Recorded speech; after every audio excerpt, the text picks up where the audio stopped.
अस्सलाम वालेकुम, welcome back to my YouTube channel. सबसे पहले आज सबको जुम्मा मुबारक हो। अल्लाह ताला इस जुम्मे की फ़जीलत से आपकी नेमतों में बरकतें डालें और आपकी तमाम परेशानियों को दूर करे। तो आज हम लोग बनाएंगे मटन बिरयानी, मटन यखनी वाली बिरयानी। तो इसमें मैंने 1 किलो से कुछ कम मटन लिया है और पहले हम उसकी यखनी की तैयारी करेंगे। यखनी में हमें प्याज, लहसुन, अदरक, साबुत धनिया, ज़ीरा, नमक, मिर्च, गरम मसाला आप साबुत भी डाल सकते हैं और मैंने वैसे पिसा हुआ यूज़ किया है। तो मैं पिसा हुआ डाल रही हूँ। यखनी में हम 2 गिलास पानी रखेंगे और फिर हम इसको ढक के पकने के लिए मीडियम आंच पे रख देंगे। चावल हम अलग से, मैंने 2.5 कप चावल लिए हैं अपने हिसाब से, आप लोग कम या ज़्यादा जैसे भी ले सकते हैं। यखनी देखें अच्छी खासी मतलब हो गई है, गोश्त गल गया है। अब हम तैयारी करेंगे बिरयानी के लिए। तो पहले हम एक पतीले में ऑयल डालेंगे और उसमें फिर प्याज ब्राउन करेंगे, लाइट ब्राउन करनी है प्याज।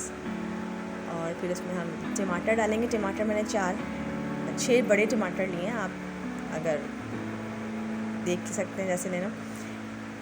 उसके बाद इसको भूनेंगे हम। इसमें मसाले जो हैं वो लाल मिर्च, नमक, पिसा हुआ गरम मसाला, जायफल जावित्री डालेंगे, लेकिन हम जायफल को छील के उसका छिलका हटा देंगे और सिर्फ इसके अंदर का जो सीड है वो इस्तेमाल करेंगे। और ये तमाम मसाले में डाल देंगे और उसको अच्छी तरीके से भूनेंगे। अगर आपके पास आलू डालना चाहें तो डाल सकते हैं, मैंने बच्चों की वजह से 2 या 3 आलू डाल दिए।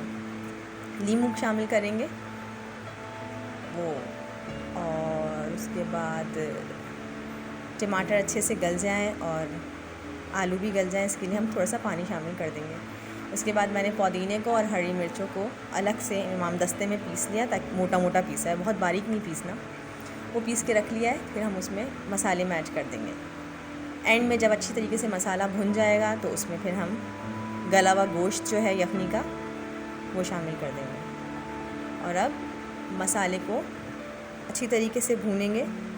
इसमें इस बिरयानी में इतना टाइम नहीं लगता क्योंकि पहले से गोश्त गला हुआ होता है। उसके बाद हमने जो चावल भिगोए हुए थे 1.5 घंटे के लिए, वो हम इसमें शामिल करेंगे। पानी खुश्क होने के बाद इसको दम लगाएंगे और इस तरह आपकी बिरयानी रेडी है।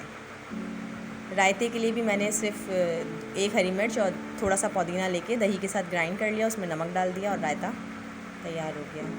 अगर आपको मेरी रेसिपी अच्छी लगी हो तो प्लीज़ चैनल को सब्सक्राइब करना मत भूलिएगा और इसको लाइक भी ज़रूर करिएगा वीडियो को।